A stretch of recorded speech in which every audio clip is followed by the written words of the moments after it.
บ่แพงไปคนเดียวโน้ได้อันทั้งอ้ายบ่ว่ายังไปบ่คำบุ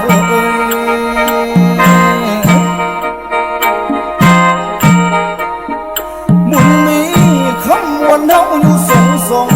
ตั้งอยู่เขตละภาคกลางพุ่นใดคำจุดใจกลางของล้างคำวันเฮาเด้อเจ้าพี่น้องมีคนเล่าแล้วหลายสันอยู่ร่วมกันมีหลายเผ่าพุ่นโนคำบ่ว่าเหนือโนเลไตอันเล่าล้วนดังเดียวเขียวใบโพทะเลตอนนี้เว้าเรื่องธรรมศาสตร์เสือแหล่งท่องเที่ยวกันมีหลายได้คำขึ้นหน้ากายไปนำเถินงามพอป่านน้อยแก่มีหรือสีแนมไปทางกำไปปีนผาส้มคำใหญ่ไปบ่แพงบ่อนผุงส้นนอกกาบไว้อันไผ่เจ้าก็หาเข็นอีลีได้แพง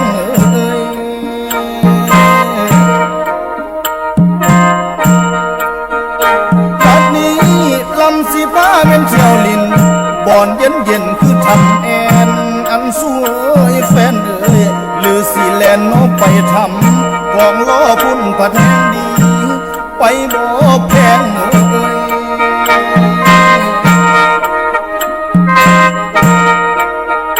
พี่น้องหรือสีส้มเป็นเขตนี้พาน้องพี่มันสมจันไปบ่แพงปานสวรรค์ลา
ดีท่านผู้ชมที่อยู่ทางบ้าน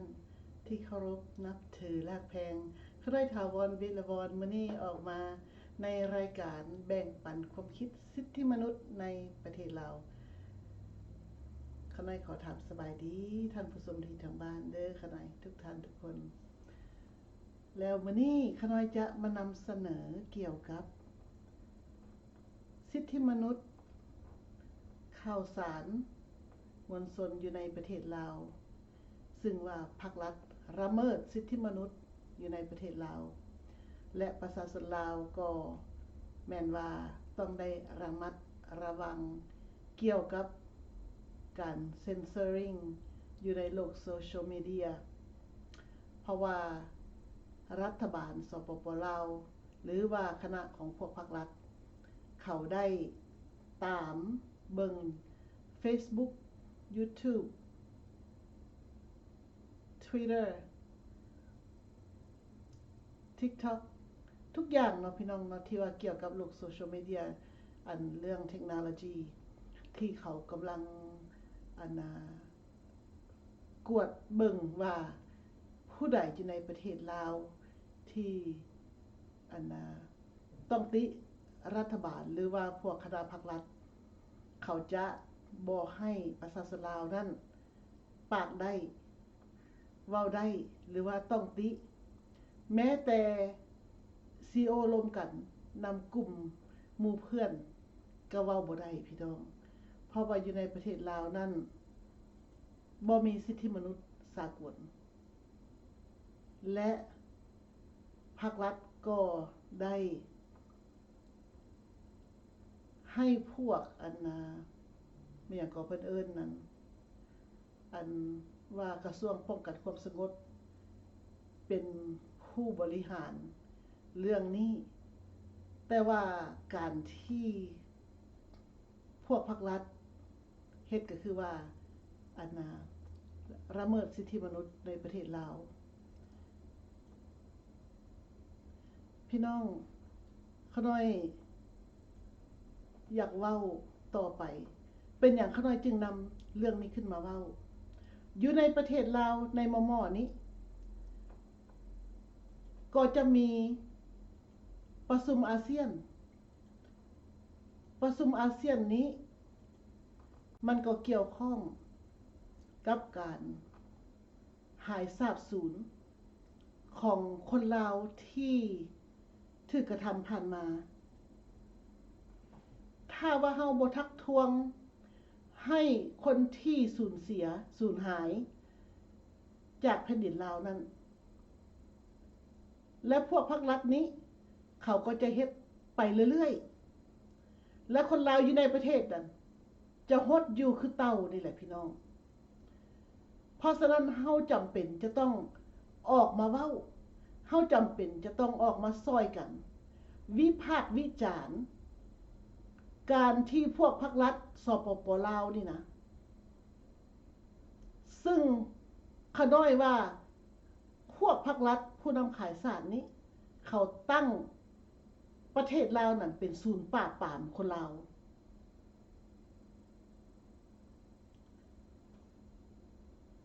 ในเมื่อพวกเขาบ่ได้มีความรู้การศึกษาเขานำเอาแก้วฮานอยเขานำเอาเจ๊กเข้ามาในประเทศลาวแล้วคุมเรื่อง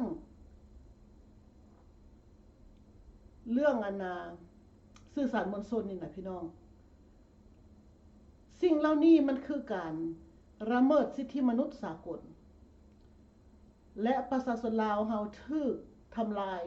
คนดีถูกพวกภาครัฐนี่ทำลายเพราะว่าพวกเขาเป็นโจรเขาทำลายคนดีของชาติ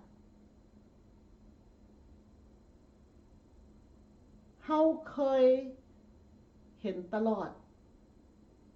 ว่าดร.สมบัติสมพรหายสาบสูญต่อหน้าต่อตากล้องวงจรปิดอยู่นครหลวงเวียงจันทน์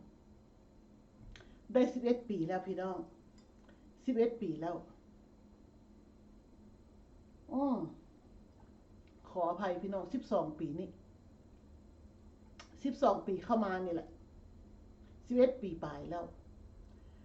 และในเมื่อพวกพรรครัฐเขาเป็นคนอุ้มเพิ่นไป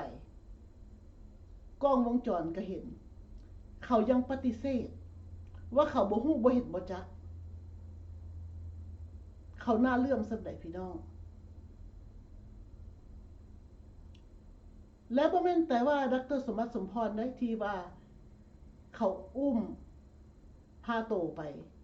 หายสาบสูญจนถึงขั้นซุมื้อนี้บ่มีข่าวหยังเลย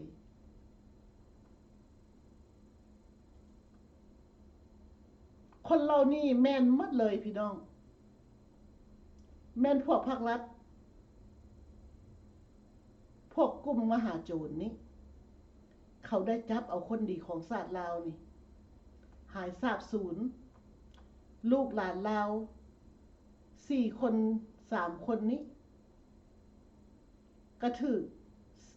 อยู่ในคุก4 คนนี่ซุมื้อนี้ยังบ่ฮู้ข่าวว่า4 คนนี้ออกจากคุกแล้วหรือบ่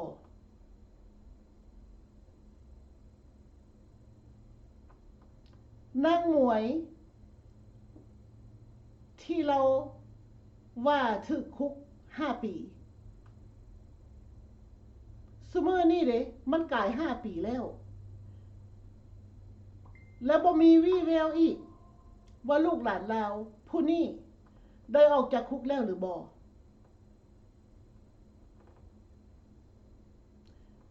ประชาชนลาวถูกบีบบังคับทุกด้าน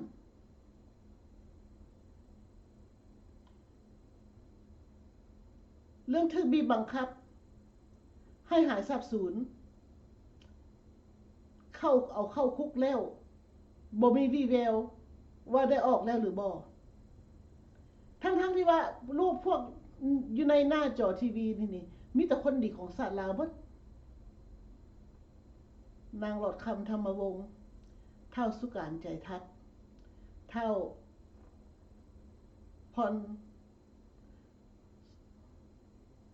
เพชรอาคมหรือว่าสมพรพิมพ์สอน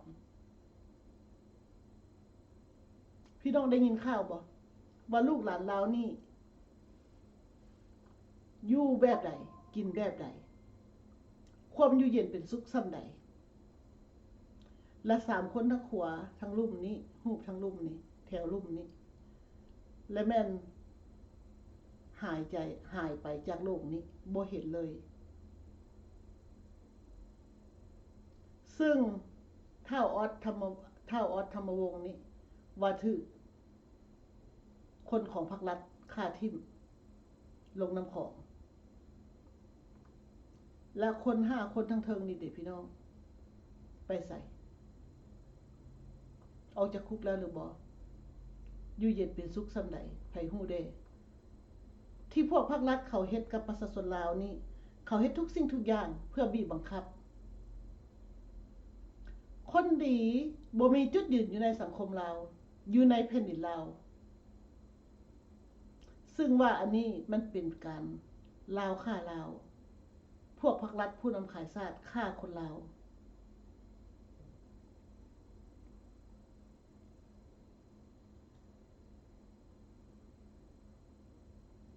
คำถามหอบโลก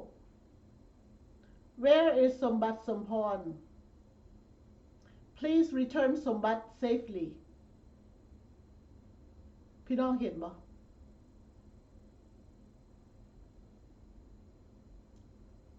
คนทั่วโลกสอบหาดร.สมบัติสมพรทุกประเทศหลายประเทศทั่วโลกนี่พรรครัฐบอกว่าบ่ฮู้บ่เห็นบ่จักและพี่น้องในเมื่อมันเป็นจังซี่น่ะคนลาวอยู่นอกประเทศพี่น่ะยังอยากเมื่ออยู่บ่เมืองลาวน่ะเขาได้ถามเลยดูคนลาวนอกนี่นะอยู่นอกเมืองนานี่นะทั้งที่ว่าดร.สมบัติสมพรนี่เพิ่นก็เป็นคนดีของชาติลาวและเพิ่นก็ได้สร้างคุณงามความดีซิดสอน ลูกหลานลาวให้มีการพัฒนาแบบยืนยงอยู่ในแผ่นดินลาวเรื่องสหประชาชาติส่งเสริมการพัฒนาแบบยืนยง Sustainable Development Goals แต่ว่าพวกพรรครัฐเขาบอกคนดีไว้อยู่ในแผ่นดินลาวและคนดีคนลาวอยู่นอกประเทศนี้ยังอยากไปเสี่ยงชีวิตอยู่ในประเทศลาวอยู่ว่ะและผู้ว่าอยากไปเยี่ยมยามอยากไปที่ลิ้นไปเที่ยวเด้สิฮอดสังขารไปไว้นำเขาบ่แต่ขนาดคนดีของชาติลาวนี่นะยังถึกอุ้มหายขึ้นคักๆเด้อพี่น้องนี่อันนี้ก็คนดีของชาตินี่เขื่อนแตกทักท้วงเพื่ออยากให้ว่าตัวเองเป็นรัฐบาลนั่นว่าให้มาช่วยเหลือประชาชนผู้ที่ถูกเขื่อนแตกใส่ถูกจับซ้ำเบิ่งดูพี่น้องเขาเฮ็ดซ้ำใดอยู่ในแผ่นดินลาวมันบ่ได้มีสิทธิมนุษย์ในลาว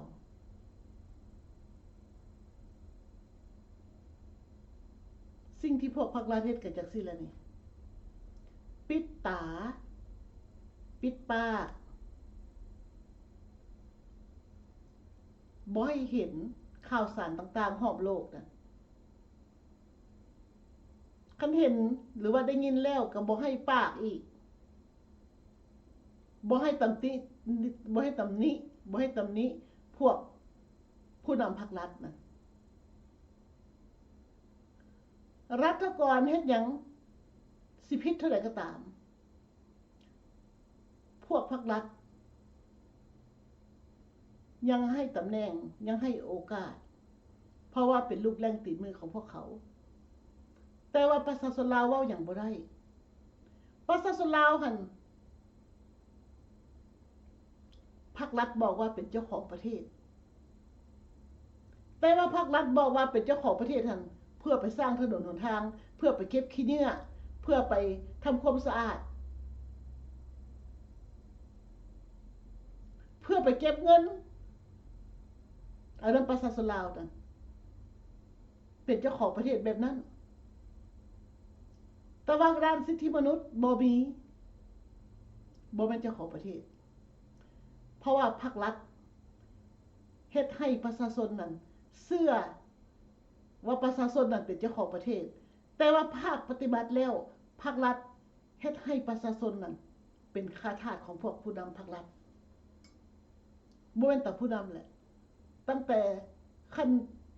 เทิงที่เราสอกหาบ่เห็นนั่นนะผู้นำ13 โตนะลงมาฮอดในบ้านกองร้อนปาดนั้นพุ่นแหละ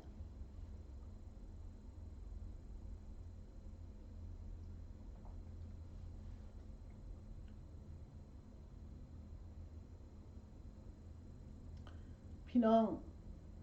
สิ่งที่ขน้อยเว้านี่ขน้อยอยากให้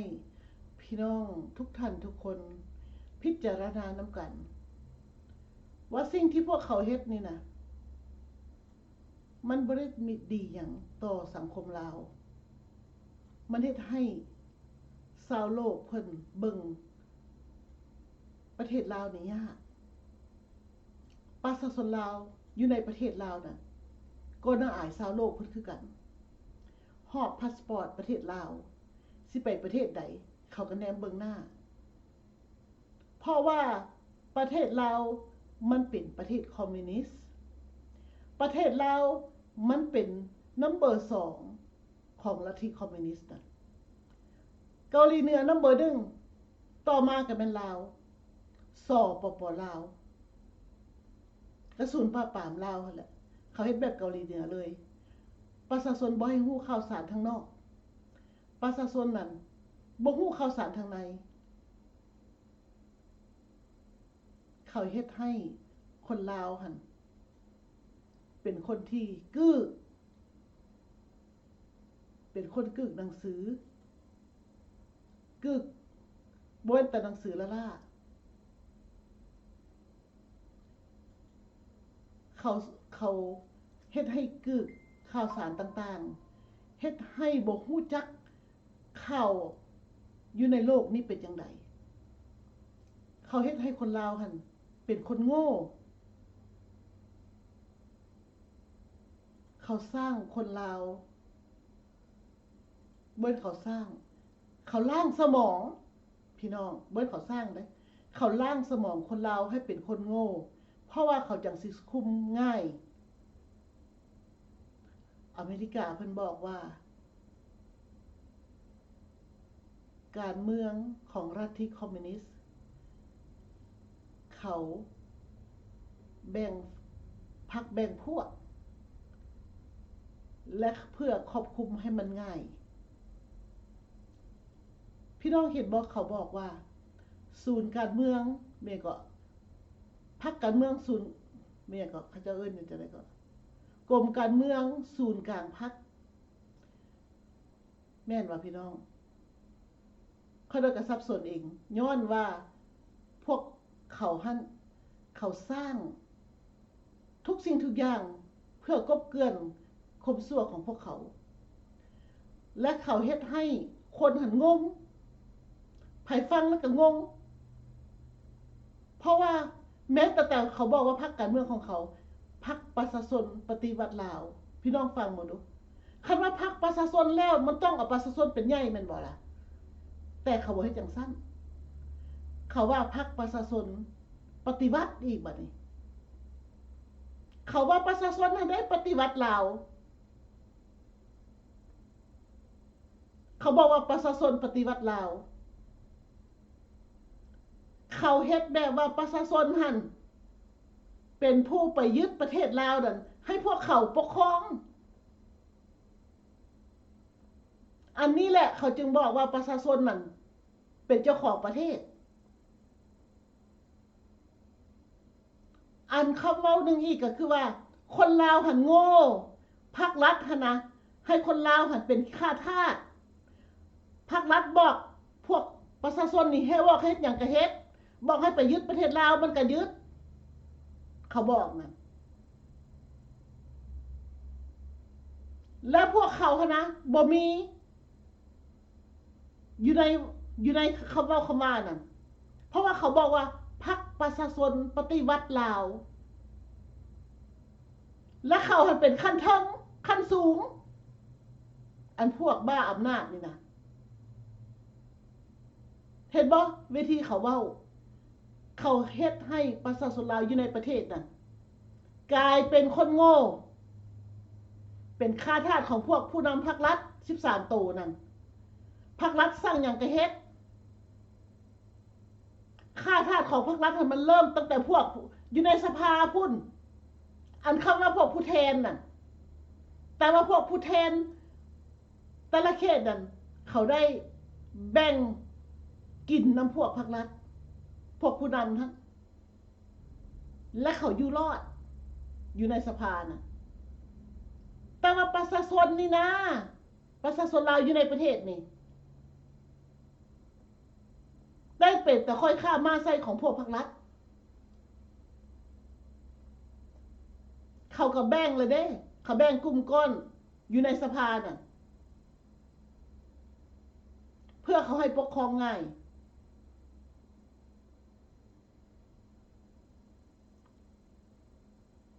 ทรัพย์ของเขาก็คือว่า divide and conquer communism theory is to divide and conquer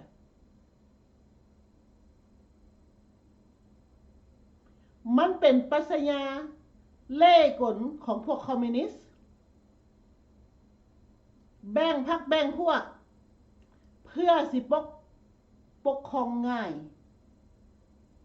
แต่ว่านำกลุ่มนี้ก็ค่อยให้เจ้าเป็นใหญ่เด้อ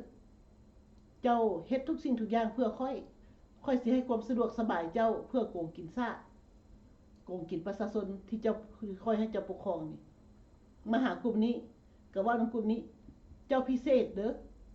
อยให้เจ้าความสะดวกสบายเจ้าเฮ็ดทุกสิ่งทุกอย่างเพื่อค่อยไปหากลุ่มไหนกับกลุ่มนั้นและหัวหน้าผู้ที่กำกลุ่มแต่ละกลุ่มนั้นก็มีแต่ว่าตัวเองเป็นคนพิเศษของพรรครัฐแกนแล้วเขาสวยไส้เขาไส้คนโง่และอันผู้ใดที่ว่าเป็นหัวหน้าหัวตาอยู่ในพรรครัฐน่ะบ่ต้องคิดว่าตัวเองฉลาดดอกโง่ทั้งนั้นเป็นค่อยข้ามาไส้ของพวกผู้นำพรรครัฐ13ตัวน่ะทั้งที่ว่าพวกผู้แทนแต่ละเขตนั้นฮู้อยู่ว่าพวกตัวเองนั้นเป็นข้าทาสของพรรครัฐบอกหยังให้ไปบีบประชาชนแบบใดก็ไปพรรครัฐบอกให้ไปเก็บเงินนำประชาชนก็ไปพรรครัฐบอกให้ว่าให้ประชาชนลาวแต่ละเขตท่านฆ่าสัตว์ทุนทุนีต้อนรับก็บอกให้ไปบัดแล้วไปทำท่าว่าตัวเองนั้นเป็นผู้แทนของประชาชนโง่บ่บัดนี้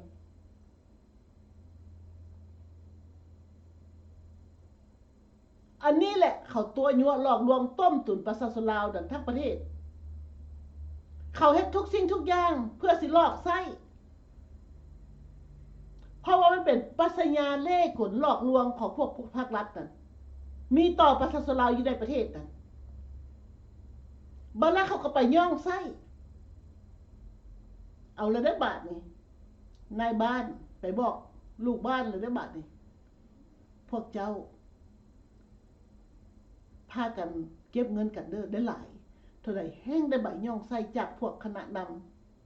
ำพวกเจ้าต้องม่วนซื่นเด้อแต่ละมื้อแต่ละวันต้องมีเปิดดนตรีดังเพื่อประเทศอื่นเห็นสิได้อิจฉาเพราะว่าคนลาวอยู่ในประเทศนี่ม่วนตลอดกินเบียร์ลาวทุกมื้อตั้งแต่ตื่นมาเอาน้ำเบียร์ล้างปากล้างหน้ายัดเข้าปากยังบ่ทันได้ยัดเข้าตาเทื่อแล้วอยู่ในประเทศลาวนี้ต้องให้คนที่มาท่องเที่ยวนั้นเห็นแล้วว่าคนลาวนี่มีความสุขแข่งกันแล้วได้บาทนี่เพราะว่าเป็นหยังจังบอกจังสั้นอยากให้คนลาวนั้นทุกเสมอภาคถ้ามันหาเงินมาได้แล้วมันไปซื้อตะเหล้าตะเบียร์ยัดปากยัดดังยัดตามันหันมันก็หมดตัวเงินนะเสี่ยวยังมาป้อนลูกป้อนเต้าเสี่ยวยังมาซื้อของอยู่ของกินแต่ละมื้อมาพากันมอมกันให้เมาให้ฆ่าร่างตัวเองฆ่าร่างเผ่าพันธุ์ตัวเองอันนั้นแหละเขาสอนคนลาวให้เป็นคนโง่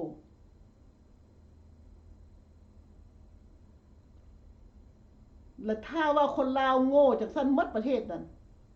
หนุ่มน้อยก็แห่งเป็นตายเอาเขาว่าดีนับไว้ตายทุกคนมื้อนี่ภาครัฐเขาไปจดไว้เอ้าพวกนี้ตายไปแล้วเอายังพวกนี้ยังจังได๋คั่นนี่เขายังบ่ตายเฮ็ดจังได๋ให้เขาตายยั่วเขาแบบใดบัดนี้ในเมื่อขายเหล้าขายเบียร์ให้เขาบ่พออยู่ใกล้โรงเรียนนั่นไปเปิดค่าร้านคาราโอเกะใส่ไปเปิดร้านนากินเหล้ากินดื่มพี่สั่งเปิดเพลงดังๆโลดมันเฮียนบ่ได้ให้มันเอาเงินมาลิ้นมากินอยู่ในนี้เพราะว่า1ให้เขาเป็นคนโง่2มาเงินมันหมดทุกเสมอภาคคุมง่ายคุมคนโง่น่ะและถ้าว่าประชาชนลาวยังเป็นคนโง่ให้ทราบให้พวกพรรครัฐนี้อีกต่อไปลูกหลานของพี่น้องลาวอยู่ในประเทศนั่นแหละสิได้เป็นผู้รับกรรมมันไผเฮ็ดพวกพ่อแม่ของรุ่นน้อยเยาวชนนี่แหละขึ้นมานี่แหละเป็นผู้สร้างย้อนฟังพวกพรรครัฐเป็นยังจะว่าฟังพวกพรรครัฐ1บ่คิดพวกพรรครัฐว่ารัฐกรรัฐของมาจากรัฐบาลแล้ว รัฐบาลจอปลอมนี่เขาเว้าหยังต้องได้เฮ็ด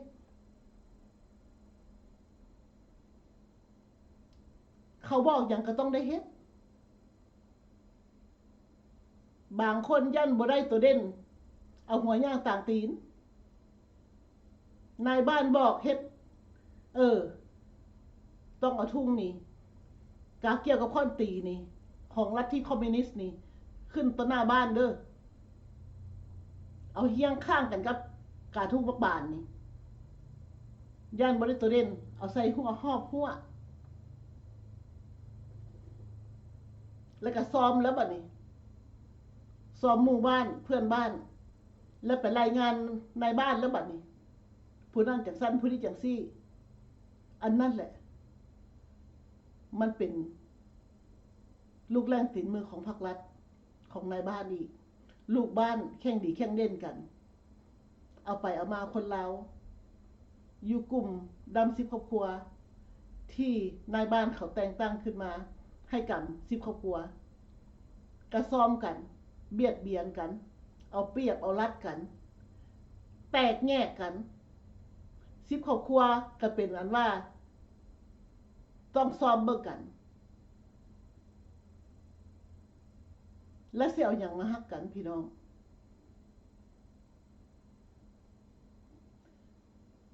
สมัยเฮาอยู่เมืองลาวตะกี้นั่นฮักกันแพงกันเพื่อนบ้านก็ซ้ำกันกับว่าครอบครัวเดียวกันมีหยังก็แบ่งให้กันค่ำคืนอันใดก็ต้องแล่นหากันบ่คือเว้าหยังให้กันจักเทื่อฮักแพงกันมีหยังก็จับไปยืนสมัยก่อนสมัยพระราชอาณาจักรลาวปกครองพี่น้องลาวประชาชนลาวอยู่ในประเทศนั้นปองดองสามัคคีฮักแพงจิตเมตตามีหมดทุกคนประชาชนลาวอยู่เย็นเป็นสุขหลังจากพวกพรรครัฐผู้นำขายชาตินี้เขามาตู้ให้ประว่าประชาชนลาวนี่เป็นผู้ยึดประเทศลาวแล้วพวกมันมาปกครองมันเฮ็ดให้ประชาชนลาวนั้นทุกข์ยากลำบากประชาชนลาวฮู้เมื่ออยู่บ่มันเฮ็ดจังซั่นทั้งที่ว่าพวกหัวมันนะเอาเจ๊กเอาแก้ว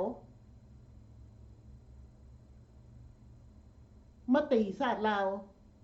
มาปุ้นชาติลาวฆ่าล้างเผ่าพันธุ์ลาวตั้งแต่พระเจ้ามหาชีวิตลงมาแล้วพวกเขามาตู้ใส่ว่าประชาชนลาวนั้นเป็นผู้ปฏิวัติประเทศลาวม่วนบ่มันเว้ามันตู้ใส่ประชาชนลาวหมดเลยให้ทุกสิ่งทุกอย่างบัดแล้วมันก็มาย่องไว้อีกประชาชนลาวเป็นเจ้าของประเทศได้บาดนี้มันยึดประเทศใดแล้วมันยั่วประชาชนลาวต่อมันว่าประชาชนลาวเป็นเจ้าของประเทศมันซี่ให้ไปเฮ็ดถนนก็ต้องได้ไปเฮ็ดน้ำมัน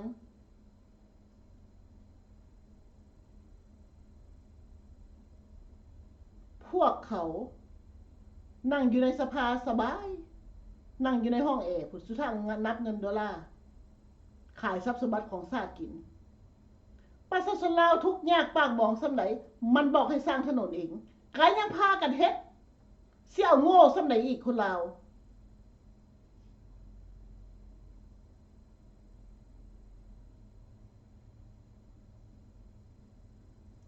เบิ่งซุมื้อนี้ประชาชนลาวทุกข์ยากปากหมองค่าครองชีพสูงเงินกีบเฟ้อน้ำมันแพงค่าแรงต่ำแล้วมันบอกจังได๋แหละอดทนเอาเด้อมันว่ามันบอกให้เป็นควายให้อดทนเอามันเอาแอกใส่คอเลยเด้พวกคณะนำพรรครัฐนั่นมันเอาแอกใส่คอประชาชนแล้วรถไฟคมไวสิกลางสิต่ำสิสูงมันเอาแอกใส่แล้วรถไฟนั่นใส่คอประชาชนลาวนั่นดาวเทียมมันก็เอาแอกใส่คอประชาชนลาว ที่พวกมันอยากได้แล้วมันว่าตู้ใส่ประชาชนอยากได้รถไฟหันสมสวัสดิ์เร่งสวัสดิ์ก็บอกว่าประชาชนลาวอยากได้ไม่ยังอีกบ่นี่เขื่อนมันผู้ใดอยากได้ประชาชนลาวอยากได้ไฟทึบบ่แม่นอยากได้เขื่อนแต่ภาครัฐมันนำเอาเขื่อนของประเทศอื่นมาตั้งใส่แม่น้ำลำธารของเราแล้วมันเอาแอกมาใส่แล้วควายหั่นน่ะมันบ้องดังให้หมดทุกคนแล้วสิพากันให้จังได๋อีกบัดนี้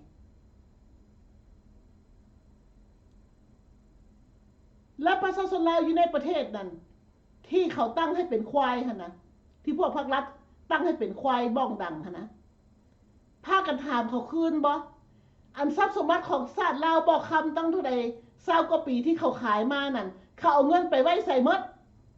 เขามาสร้างยังได้อยู่ในประเทศลาวนั่นถนนหนทางเส้นใดที่เขามาสร้างให้คนลาวได้ใช้กันซุมื้อนี้มันได้ลาดซีเมนต์จากเส้นทางเข้าเฮือนผู้ใดได้ลาดยางมักต่อยแด้พี่น้องเราได้ถามกันเบิ่งบ่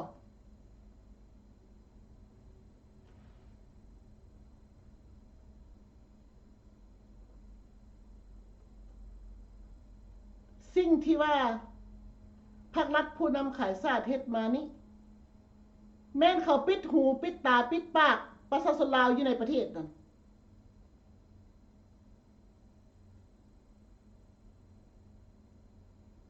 เขาเฮ็ดทุกสิ่งทุกอย่างเพื่อเขาทำลายชาติ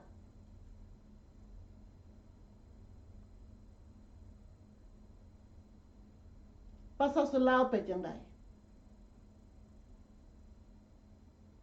เกือบล้านคนไปเฮ็ดเวียกอยู่ประเทศไทยพุ่น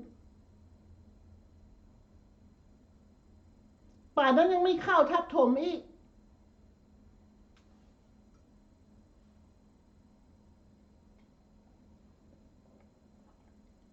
เข้าทับถมพวกภาครัฐเองนะเข้าทับถมว่าประชาชนลาวนั่นมันขี้ข้านมันจะไปเฮ็ดเวียกอยู่เมืองไทยพุ่นมันจะไปเห็นแสงสีว่าซะเด้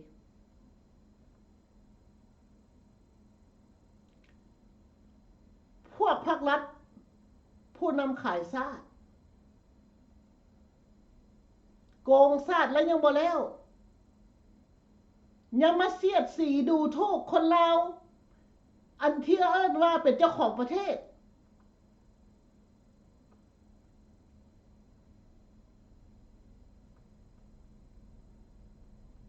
คนดีของชาติบ่มีจุดยืนอยู่ในสังคมลาว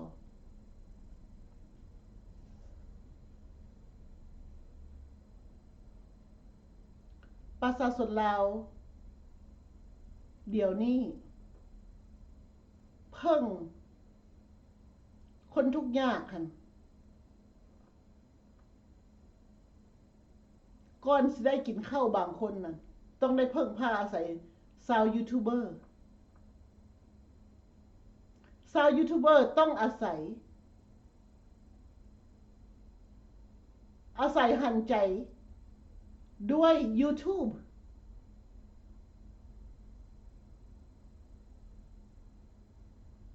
กับ Facebook ก็แม่นว่า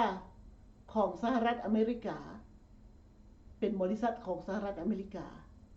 ที่จ่ายเงินให้ชาวยูทูบเบอร์สร้างวิดีโอขึ้นมาให้คนได้เบิ่งได้เห็นกัน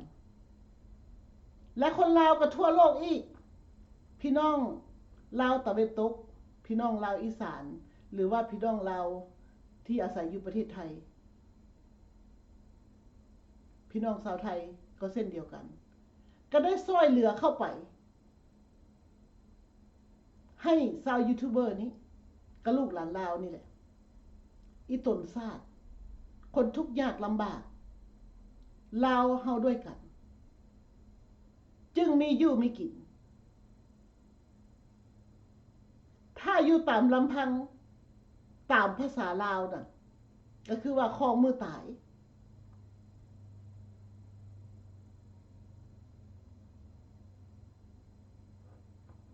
ประชาชนลาวอยู่ในประเทศขาดที่พึ่งที่อาศัย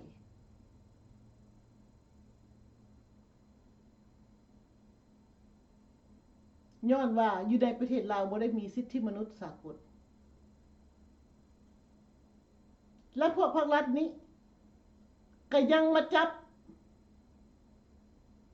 มามองมาจ้อมมามองเป็นผีเพศจอบมองคนดีซอกหาคนดีของชาติเพื่อจะเอาไปฆ่าล้างเผ่าพันธุ์คนลาว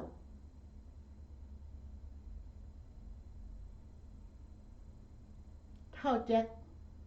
กระถึกยิงก็ย้อนนำมือคนสั่วของพรรครัฐท่าน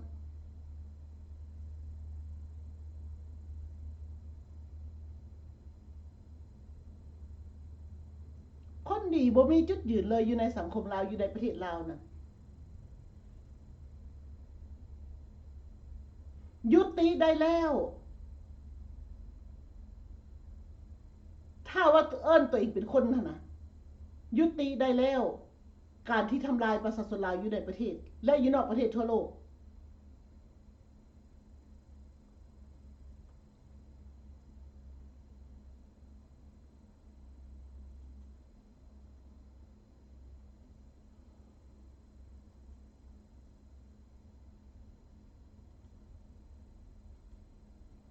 พี่น้องสิทธิในการปากเว้าอยู่ในประเทศลาวบ่มีเลย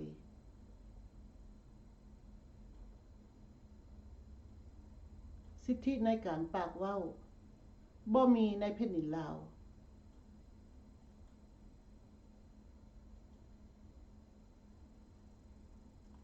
คนทั้งโลกนี้เพิ่นเกิดมามีปากเพิ่นก็อยากเว้า มีตาก็อยากเห็นพี่น้องอันนี้มีตาก็เบิ่งบ่ได้ภาครัฐบ่ให้เบิ่งสิเบิ่งข่าวสารรอบโลกนี่บ่ให้เบิ่งปิดไว้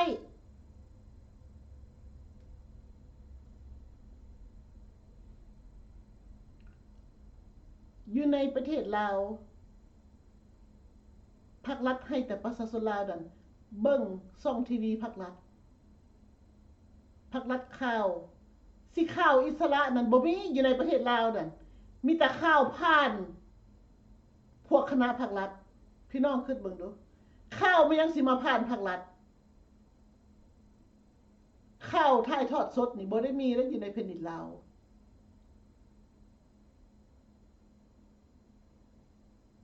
ภาครัฐเอิ้นว่าข่าวแต่ว่าโลกภายนอกนี่ชาวโลกประชาธิปไตยนี่เอิ้นว่าข่าวสร้างภาพมันบ่ข่าวดอกมันเป็นเรื่องสร้างภาพเล่าเรื่องสร้างภาพถ้าสิไปเอาข่าวอยู่วันนี้เอาไปให้คณะภาครัฐมาอ่านเบิ่งต้องให้แปลงตัวนี้ต้องให้มันงามต้องให้มันละเอียดต้องให้มันงามหมดทาสีแต้มซะก่อน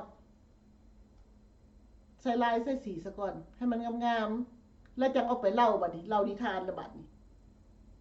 เริ่มบ่เป็นข่าวมันเป็นเล่านิทานซะเล่าเรื่องอันนั้นแหละประเทศลาวจึงบ่มีข่าวนำบ้านนำเมืองเพิ่น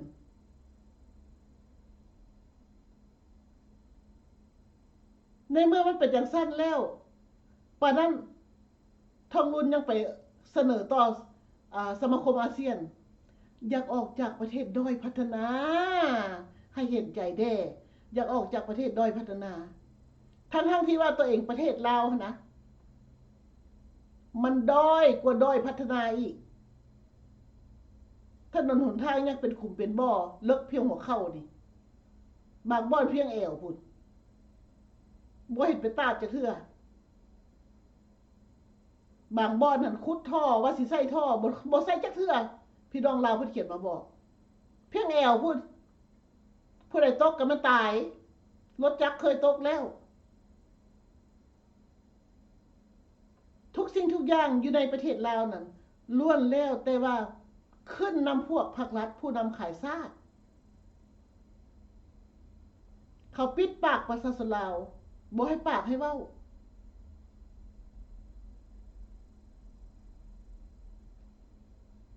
พี่น้องลาวก็บ่มีทางเลือก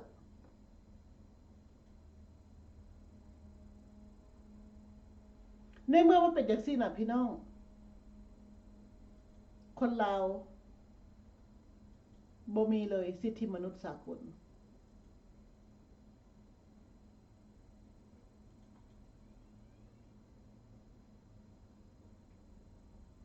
คนลาวขาดที่พึ่ง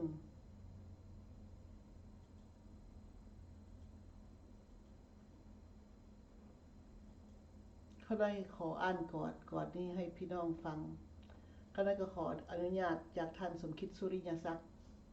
เพิ่นบอกว่าลาวตาดำเพิ่นว่า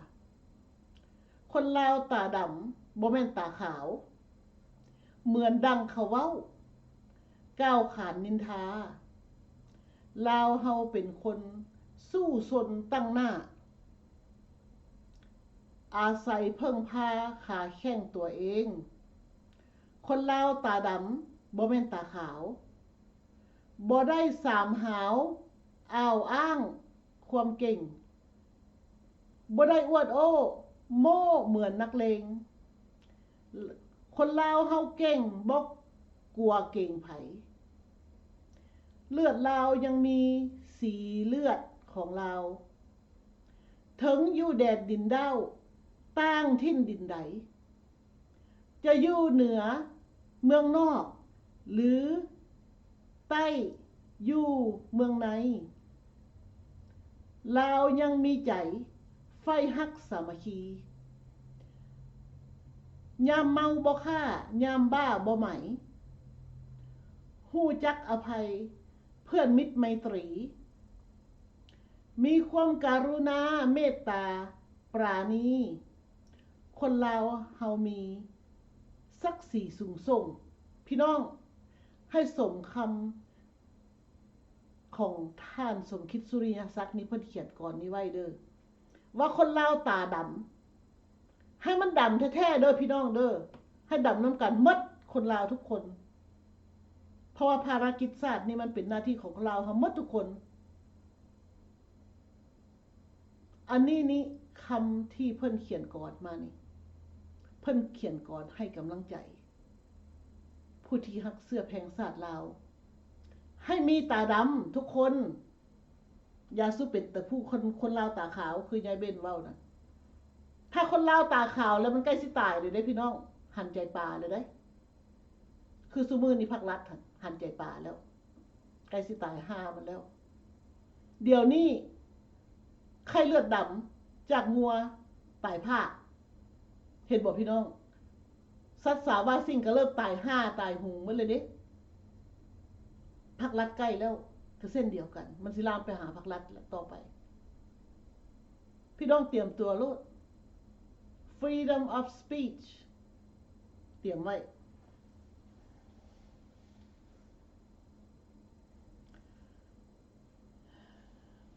ข้าน้อยขอฝากความคิดนี้ให้พี่น้องเราเพราะว่ามีพระอาจารย์ท่านหนึ่งเพิ่นอยากให้คนลาวรู้จักเพิ่นก็ติดตามข่าวสารต่างๆประเทศนอกประเทศนาซึ่งคนลาวเฮาได้นำมาเสนอนำมาเว้ามาว่าเพิ่นก็เห็นดีเพราะว่าเพิ่นบ่เห็นความยุติธรรมเกิดขึ้นอยู่ในแผ่นดินลาว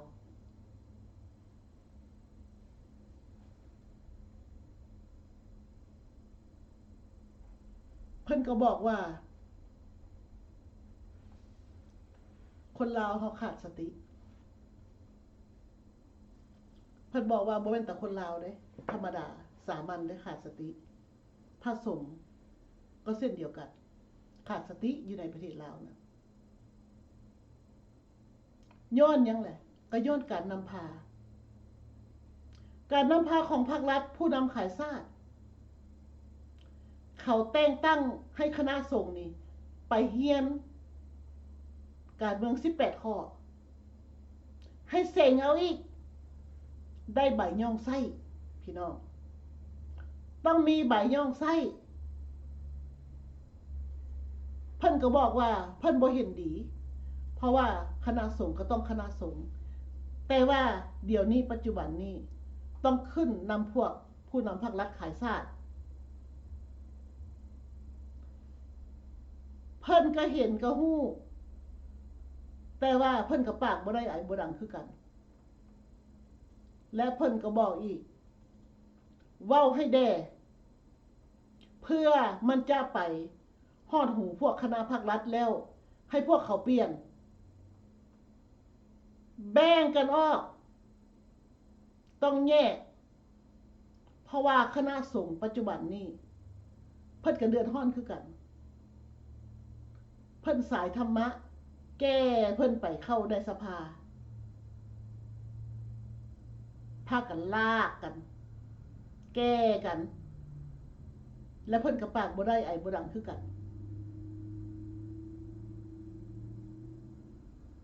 นี่เสียวให้มึงไปเบิ่งเด้อพี่น้องเด้อ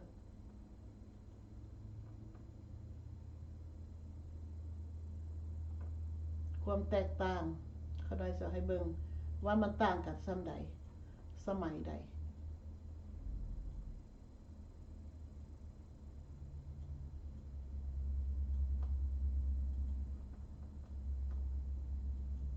เห็นบ่พี่น้องสมัยพระราชอาณาจักรลาวปกครองก็คือรูปภาพทางเทิงนี้เห็นบ่พระเจ้ามหาชีวิตเพิ่นนั่งคุกเข่าปอดบาทพระสงฆ์รูปภาพขาวดำทั้งเทิงนี้บาทพวกคอมมิวนิสต์มาปกครองประเทศลาวด้วยความมาปุ้นเอาศาสตร์ลาวจากเพิ่นแล้วก็ฆ่าล้างพระเจ้ามหาชีวิตแล้วเขาก็มาแต่งตั้งให้พระสงฆ์นั้นนั่งกราบเขาพวกคณะคันเทิงบอกพวกคณะพรรครัฐนี่เขานั่งตั้งพี่น้องเห็นบ่นี่เบิ่งคันบ่เห็นคักก็เสียวยับขึ้นให้นี่เห็นคักบ่บัดนี้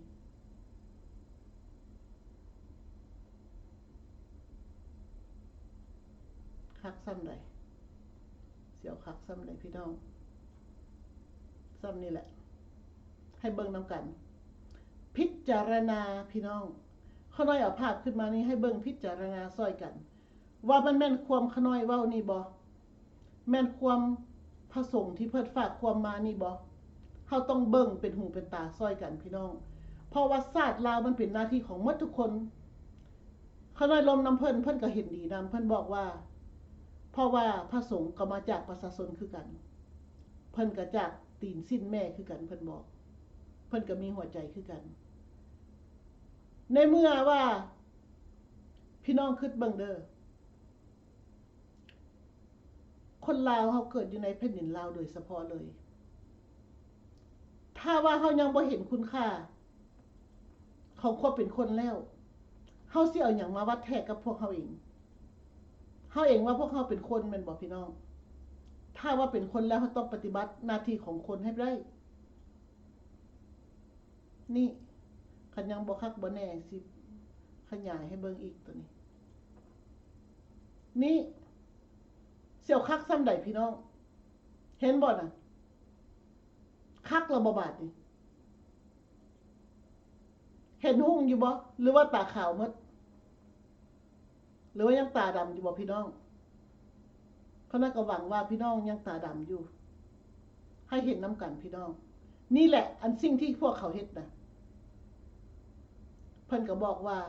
อันนี้แม่นบ่เป็นตาเอาอีหลีเพิ่นบอกว่าถ้าว่าคนลาวเฮายังเห็นคุณค่าของความเป็นคนยังเห็นว่าศาสนาพุทธนี้เป็นที่ตั้งของมวลชนคนลาวต้องได้ซอยกันออกมาเว้าว่าเพราะว่าคณะภาครัฐนั้นเขาพยายามฆ่าล้างเผ่าพันธุ์ลาวเขาเฮ็ดทุกสิ่งทุกอย่างเพราะฉะนั้นแล้วขน้อยจึงได้นำเอาเรื่องนี้ขึ้นมาเว้าเพราะว่าคนลาวเฮาขาดที่พึ่งที่อาศัยภัยพึ่งด้านสิทธิมนุษย์คนลาวเฮาอยู่ในประเทศขาดโอกาสทุกด้านพี่น้องเพราะฉะนั้นเฮาจึงต้องได้ซอยกันพี่น้องเอ้ย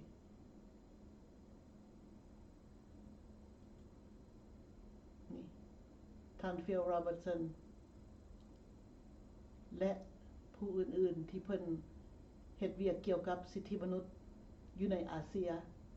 เพิ่นก็ออกมาเว้าคือกันและเพิ่นก็ทักท้วงคือกันสิทธิมนุษย์ในลาวแต่ว่าจังได๋ก็อย่าพี่น้องเฮาบ่ต้องท้อถอยมื้อนี้ได้คำหนึ่งมื้ออื่นก็ได้คำหนึ่งดีกว่าพมิตรอยู่ได้พี่น้องถ้าเฮานอนนั่งรับทับซิดน่ะบ่มีหยังดีเกิดขึ้นคณะเชื่อว่าถ้าว่าเฮาบ่ยอมแพ้ทุกมื้อเฮาต้องเฮ็ดอย่างใดอย่างหนึ่งต้องเว้าอย่างคำใดคำหนึ่งขึ้นมาเพื่อเฮาบ่ยอมแพ้ never give up นี่แหละพี่น้อง never give up เฮาต้องเดินต่อไปเพิ่นบอกว่าถ้าเฮาแล่นบ่ไหวก็ค่อยแล่นถ้าเฮาค่อยแล่นบ่ได้ให้ย่างเอาถ้าเฮาย่างบ่ได้ให้ค่อยกระดึบไปบ่ได้ให้คานเอาค่อยตูดไปพี่น้องอย่าอยู่บ่อนเก่าอย่านอนนั่งรับทับสิทธิ์ตัวเองเฮาอยู่ประเทศประชาธิปไตยเฮาต้องลุกขึ้นสู้เพื่อพี่น้องลาวอยู่ในประเทศนั้นให้ได้มีโอกาสอันคำว่าประชาธิปไตยนั้นให้มันมีจริงอยู่ในประเทศลาวนั้น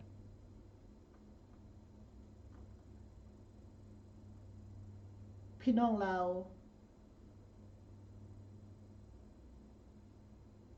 ต้องการตัวนี้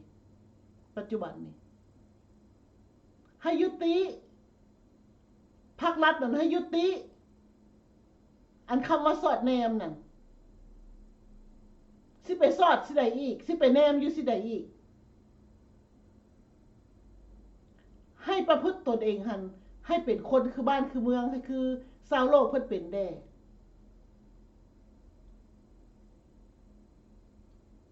รัฐที่คอมมิวนิสต์สอนให้คนฆ่าล้างเผ่าพันธุ์ก็มีแต่พวกพรรครัฐผู้นำขายชาตินั่นแหละฆ่าล้างเผ่าพันธุ์ลาว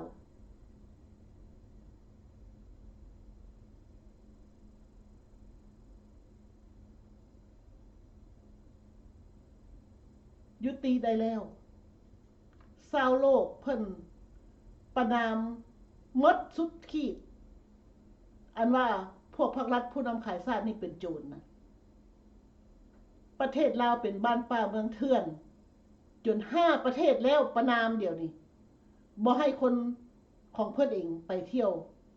ไปลิ้นไปเที่ยวนะประเทศสหรัฐอเมริกาก็บอกออสเตรเลียก็บอกเกาหลีใต้เพิ่นก็บอกเดี๋ยวนี้อยู่ในประเทศลาวเพิ่นบ่ได้เว้าได้ว่าประเทศเกาหลีใต้เกาหลีเหนือเพิ่นย่านขายหน้าโคตรเพิ่นอันสิไปเฮ็ดเวียกอยู่ประเทศเกาหลีว่าซั่นอันถามว่าประเทศเกาหลีใต้หรือเกาหลีเหนือเกาหลีใต้ใต้ก็บ่อยากเว้าซ้ำเกาหลีใต้ย่านหมู่ได้ยินภาครัฐสอนให้ประชาชนลาวบ่ให้เว้าแบ่งแยกว่าเกาหลีเหนือเกาหลีใต้มันอยากรวบรวมเอาแบบเดียวกับเวียดนามเหนือเวียดนามใต้หั่นน่ะพี่น้องฝากถึงพี่น้องชาวไทยเขาได้เป็นห่วงประเทศไทยเดี๋ยวนี้ยูทูบเบอร์อยู่ในประเทศไทยน่ะ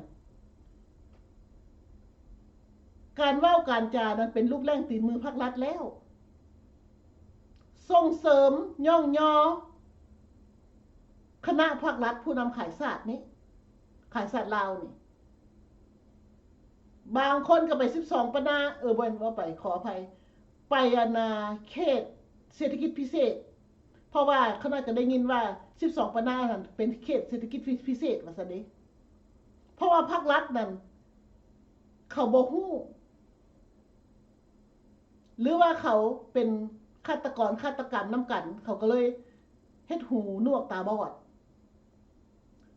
เพราะว่าแจ็คจีนนั้นมันยึดเอา12 พนาไปเป็นของพวกมัน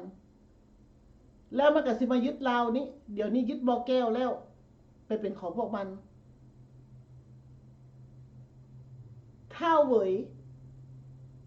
ก็เอาเลยเด้แม่นบ่ติดดอกงิ้วคำบ่ดอกงิ้วบานเพิ่นเว้าโรงแรมเพิ่นก็ได้ทุกสิ่งทุกอย่างเขาพยายามยึดแผ่นดินลาวก็สวยโอกาสย้อนภาครัฐผู้นำขายศาสตร์เป็นหุ้นส่วนให้พวกเขาจึงเฮ็ดทุกสิ่งทุกอย่างเพื่อทำลายประชาชนลาวอยู่ในประเทศ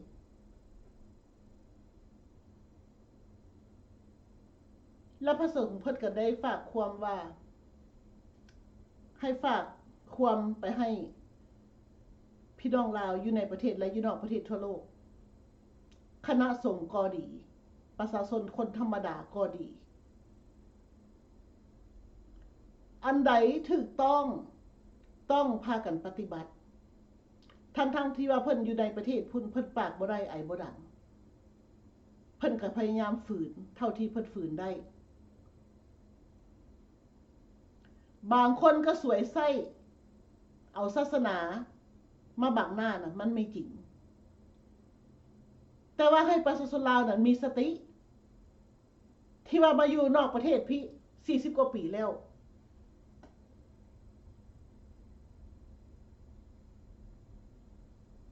อย่าสุให้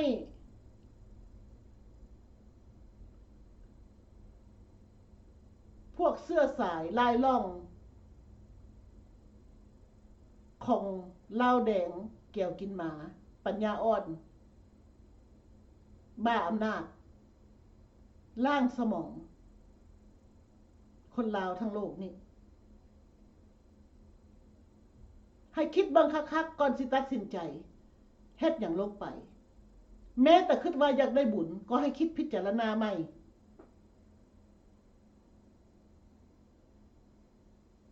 คำงมงวยมีเต็มแผ่นดินลาวปัจจุบันนี้สิเกิดขึ้นอยู่ใส่กับบ่เกิดไปขึ้นเกิดขึ้นอยู่บ่เต็มอันเนี้ยเพิ่นบอกว่าพากันพิจารณาให้ดีเพราะว่าถ้าเว่ยนะกับคณะนำของพวกพรรครัฐนี่นะสมสวัสดิ์เล่งสวัสดิ์นี่นะพวกทองรุ่นพวกทั้งหลายนั่งอยู่ในสภาตาข่าวเขาแหละเขาพากันไปเปิดทุกสิ่งทุกอย่างขายบ่อค่ำแล้วก็ไปสร้าง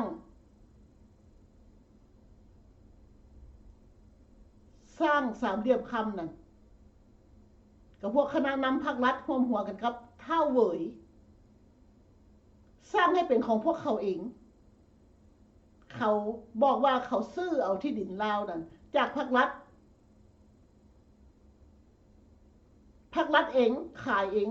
เอาเงินมาใส่ถุงตัวเองก็แม่นว่าขายคำอยู่ประเทศลาวน่ะร่วมหัวกันกับเท่าเว่ยแจ็คด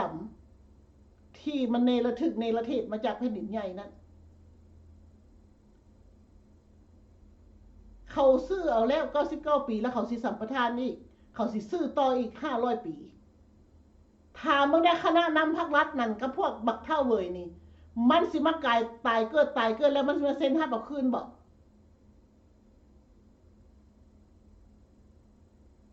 เขาสร้างแล้วเขาสร้างมัดเมืองนั้นแล้วเขามัดเงินแล้วบัดนี้เขาอยากให้คนไปเที่ยวอยู่ในประเทศลาวนั่นเขตบ่อเต็งนั่นเก็บเอารูปพระพุทธรูปจากถ้ำจากสิใดต่อสิใดไปเทลงทำท่าเอิ้นว่าไปขุดไปค้นเอาของเก่าแก่ขึ้นมาเพื่อสิให้คนลาวทั้งประเทศนั่นงมงายไปทำบุญทำทานอันนี้วิธีเขาดึงเอาเงินมาจากถงคนลาวอยู่ในประเทศและอยู่นอกประเทศทั่วโลกอันพวกว่านักบุญทั้งหลายอันพวกที่มีบุญทั้งหลายสิได้ไปกราบไปไหว้นะอันพวกอันกิเลสตัณหาตามืดนี่แหละยังบ่แล้วอีก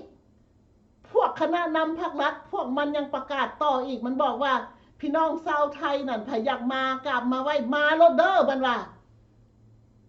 เบิ่งดูนั่นมันพยายามดึงเอาเงินน้ำคนนั่นอันนี้บัดนี้พวกที่อยากได้บุญได้บัดนี้พวกอันนาหูนาตามืดอยากได้แต่บุญลืมคิดไปว่ามันเป็นเล่ห์กลของพวกผู้นำภาครัฐเราแดงขายซาดนี้พากันลุลังทั้งเทไปแล้วบาดนี้จักพี่สั่งต่อพี่สั่ง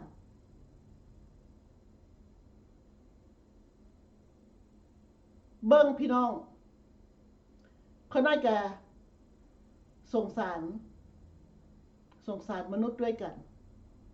เป็นคนเกิดมาเป็นคนและก็อยากให้เป็นคนที่มีสติปัญญา เป็นคนที่มีความรู้แบ่งแยกว่าอันใดถูกอันใดผิดอันใดปลอมอันใดแปลงอันใดสร้างเรื่องขึ้นมาอันใดมันเกิดขึ้นมาจริงเราต้องเบิ่งและพิจารณาให้ออกก่อนสิตัดสินใจอย่างลงไปสังคมซุมื้อนี้แม่นภาครัฐเอาศาสนามาบังหน้าภาครัฐเอาศาสนามาขายกินเฮ็ดให้ศาสนาเสื่อมประชาชนลาวก็เฮ็ดเส้นเดียวกัน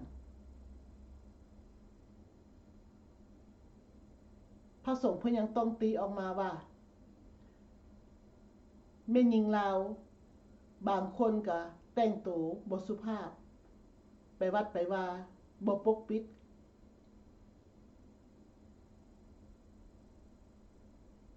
ทุกอย่างเพิ่นก็อยากตีเพื่อก่อแต่เพิ่นบ่เว้าเพิ่นบอกว่าอยู่พุ่นมันก็มีขอบเขตอันใดก็ขอบเขตปากบ่ได้เว้าบ่ได้พี่น้องถ้าว่าเฮาบ่พากันเว้าแล้วมันผู้ใดสิเว้าแผ่นดินลาวถ้าว่าเฮาคนลาวบ่ฮักเอาแผ่นดินลาวเฮาบ่ปกป้องแผ่นดินลาวเฮาบ่ฮักคนลาวด้วยกันคนลาวที่อยู่ในประเทศลาวที่ถูก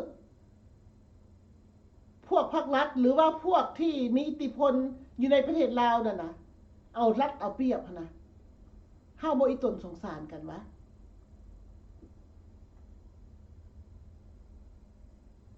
พี่น้องลาวอยู่ในประเทศผู้ที่ทุกอย่างปากหว่องหันหลายแต่บ่มีโอกาสที่จะได้สร้างฝันให้เป็นจริงพี่น้องคนเฮามีความฝันทุกคนทุกอย่างก็มีความฝันแต่มันฝันต่างกันเขาได้เคยลมนำคนทุกอย่างนะคนทุกอย่างบ่ได้ฝันใหญ่ได้ฝันแต่อยากให้มีอยู่มีกินอยากมีเฮือนอยู่ที่อยู่อาศัยเพิ่นฝันสิ่งที่มันปัจจัย4เท่านั้นเพิ่นฝันแต่พวกภาครัฐผู้นำขายศาสตร์นี่เขาบ่ได้ฝันสัมพันธ์ได้พี่น้อง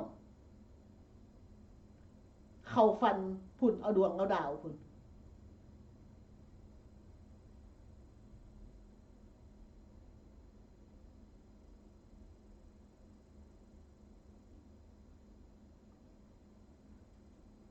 และพี่น้องอยู่ในประเทศลาวโดยเฉพาะเลยแม่นอยากให้คิดพิจารณาเบิ่งว่าอยู่ในประเทศลาวปัจจุบันนี้มันเป็นหน้าเป็นตาอยู่บ่สังคมลาวเฮาเป็นตาอยู่บ่ศาสนาเสื่อมโทรมลงส่ำใดคนลาวเฮาถูกต้องปรองดองกันส่ำใดคนลาวเฮาแบ่งแยกแบ่งสั้นวรรณะกันส่ำใด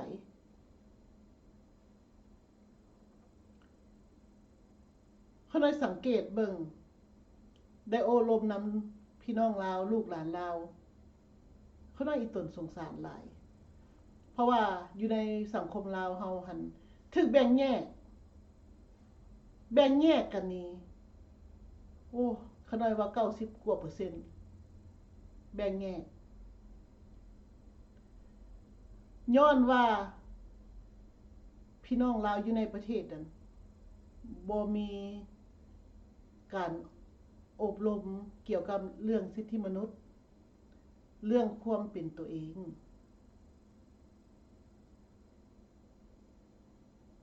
และบ่ยอมรับความเป็นจริงของชีวิตของตัวเองและบ่ยอมรับว่าเฮาเองนี่เป็นจังไดแต่ละคนมันแตกต่างกันไปมันเฮ็ดให้โลกนี้มันเฮ็ดให้ประเทศชาติบ้านเมืองนั้นมี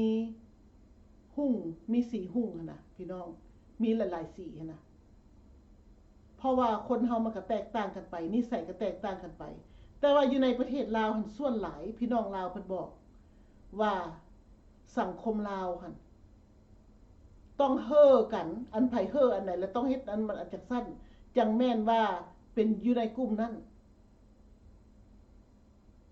แต่ว่าเฮาอยู่นอกประเทศพี่ผัดบ่ได้คิดจังซั่นเฮาอยู่นอกประเทศพี่เห็นว่าความแตกต่างนั้นมันเป็นสิ่งที่สวยงามที่ทุกคนเฮามันบ่ได้คือกันคิดบ่คือกันพี่น้องเฮาสิให้ผู้อื่นคิดนำเฮาได้จังได๋แม้ตะลีนเฮาอยู่ในปากนี่นะเฮายังกัดบางเทื่อนะเฮาบ่ได้อยากกัดดอกแต่มันหักกัดเพราะฉะนั้นเฮาบ่ควรจะให้ทุกคนเป็นคือกันพี่น้องเพิ่นบอกว่าแม่ยิงหั่นน่ะส่วนหลายแม่ยิงลาวพวกหนุ่มท่านนึงเพิ่นก็เขียนมาบอกว่าเท่าก็คือกันอันน่ะเพิ่นบอกว่า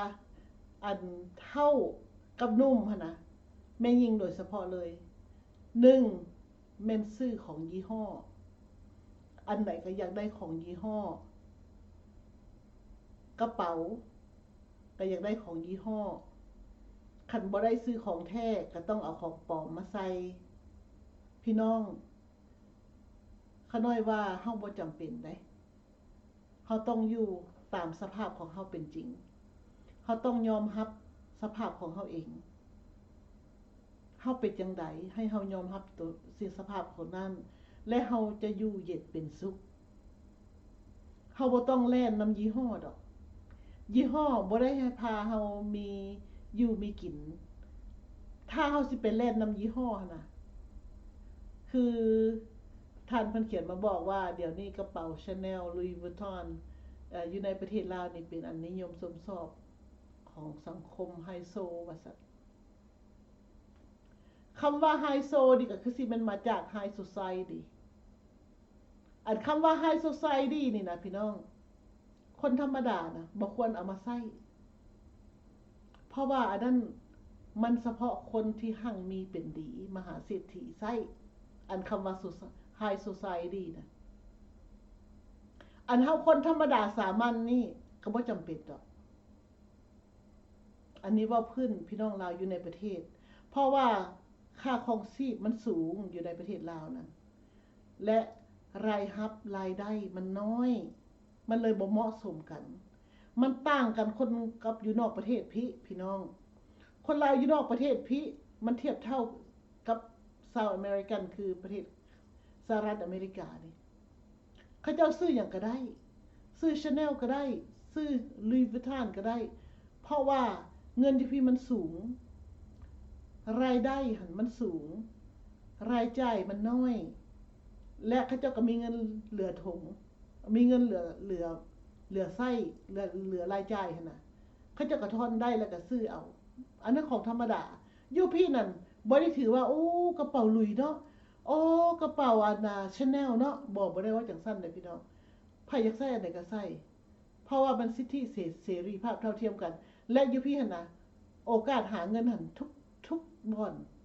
เลี้ยวไปทางใดก็มีโอกาสหาเงินเลี้ยวไปทางใดก็มีการมีงานแต่ว่าเดี๋ยวนี้หั่นน่ะอยู่ประเทศสหรัฐอเมริกานั่น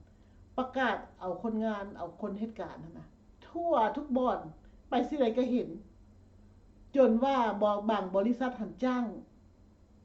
ให้คนสอบคนให้เอาเข้าบางบริษัทหันให้ $5,000 ถ้าเข้าอันนั้นมาเฮ็ดการนำบางบริษัทก็ 3,000 2,000 ก็แล้วแต่ว่าหน้าที่ตำแหน่งอันใดป่านนั้นได้การงานอยู่อเมริกาสุดทางเลือกเฮ็ดพี่น้อง แล้วก็มีหลายอันนั้นเชฟอีกคันว่าอยากกันเป็นกรรมกรธรรมดานี่ก็บ่อึดว่าบ่เคยฝึกงานเขาก็ไปสอนเอาแต่ว่าเวลาสอนเขาเจ้าให้เงินได้เขาเจ้าให้ชั่วโมงเป็นชั่วโมงได้อยู่พี่เขาเลยจึงบอกว่าอยู่ประเทศประชาธิปไตยอันแท้จริงนั้นเพิ่นมีสิทธิเสรีภาพเท่าเทียมกันและคนมีโอกาสสร้างฝันให้เป็นจริงทุกคนถ้าว่าดุมั่นมันอยากเฮ็ดเท่าใดก็เฮ็ดสุดท้ายนับเอาเงินมันบ่ได้คือประเทศลาวประเทศลาวเฮาหั่นน่ะรัฐบาลบ่ได้ดูแลประชาชนคือประเทศสหรัฐอเมริกาอยู่อเมริกานี่รัฐบาลรับใช้ประชาชนเลี้ยงดูประชาชนดูแลประชาชนทุกอย่างปกครองให้อยู่ดีเป็นสุขแต่ว่าอยู่ในประเทศลาวภาครัฐเอาเปรียบรัฐบาลเอาเปรียบประชาชนรัฐบาลสวยไส้ประชาชนนั้นเป็นเครื่องมือเป็นวัตถุสิ่งของให้พวกภาครัฐรัฐบาลบ่ได้มีทหารไว้ป้องกันชาติพี่น้องเขาได้เห็นข่าวอยู่ในประเทศไทยตอนระยะสงกรานต์ทหารเพิ่นไปอันน่ะอยู่ชายแดนเขาได้เห็นข่าวเขาได้ประทับใจเพิ่นไปป้องกันชาติเพิ่นเป็นหัวของชาติเพิ่นมีรถชาติตะเวนลาดตะเวนตามถนนหนทางและเพิ่นก็มีทหารไปงามอันนั้นตำแหน่งสูงส่งเพิ่นเฮ็ดคักอีหลีเพิ่นรับตำแหน่งเพิ่นแล้วก็มีนักข่าวไปเอาข่าวอันนั้นน่ายกย่องตบมือสรรเสริญให้เพิ่นแต่ว่าประเทศลาวเด้ทหารนั้นจ้างเข้าพี่น้องทหารนั้นจ้างเข้าอยู่ในประเทศลาวนั่นซื้อจ้างเจ้าอ้อยก่อนสิเป็นทหารพี่น้องซื้อบางคน 200,000 บาทบ่ได้เว้าเงินกีบได้พี่น้องเว้าเงินบาทบางคนว่า $2,000 แล้วแต่ตำแหน่งใดว่าซั่นแล้วก็อยู่เขตใดจ้างเข้าไปแล้วเฮ็ดจังได๋พี่น้องไปเอาเงินเดือน1,600,000บ่เดี๋ยวนี้ไปเอาเงินเดือน1,600,000จ้างเข้าไป2หยังก็200,000แล้วไปเอาเงินเดือน1,600,000กีบจ้างเข้าไปแล้วยังบ่แล้วพี่น้องไปเป็นค่อยค่ามาใส่ของพวกผู้นำภาครัฐเขาใส่ไปเฮ็ดหยังใส่ไปเป็นคนยามให้พวกพ่อค้าแจ๊กพ่อค้าแก้วบางคนจ้างอนานาเมียก็บางคนหั่นจ้างเข้าไปเป็นทหารแล้วยังบ่แล้วไปเป็นค่อยค่ามาใส่ตัดไม้อยู่ป่าพุ่นให้พวกแจ๊กพวกแก้วพี่น้องสิ่งเหล่านี้น่ะมันเฮ็ดให้ประชาชนลาวนั่นน่ะเบิ่งแล้วก็เทียบใส่ว่าทหารของประเทศไทยมีเกียรติยศส่ำใดมีศักดิ์ศรีของความเป็นทหารส่ำใดของความเป็นคนนี่แล้วเขาเจ้าไปเอาของกินน่ะเต็มพระธาตุเต็มพาเป็นห้องอาหารการกินเพียบพระธาตุเป็นพาเข้าแต่ว่าลาวเด้ทหารลาวทหารสปป.ลาวนี่นะจ้างเข้าไปเป็นทหารยังบ่แล้วเอาเงินจ้างเข้าไปคือว่าบางคน 500,000 บาทแล้วไปเอาเงินเดือน1,600,000แต่ละเดือน3เดือนจะออกเงินเดือนเดียวแล้วก็ออกเดือนเดียวอีก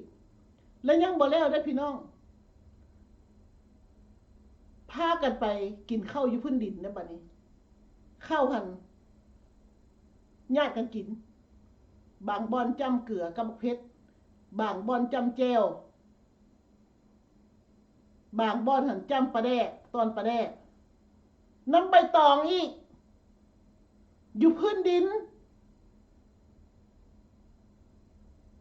และสิเอิ้นว่าตัวเองมีเกียรติศักดิ์ศรีบ่ทหารสัตว์ผู้น้อยก็ได้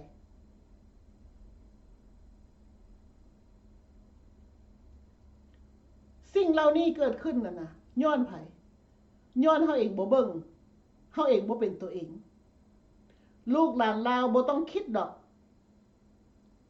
ออกรอดจากทหารนั่นบ่ได้เป็นหัวของชาติดอกบ่ได้มีเกียรติยศศักดิ์ศรีอันใดดอก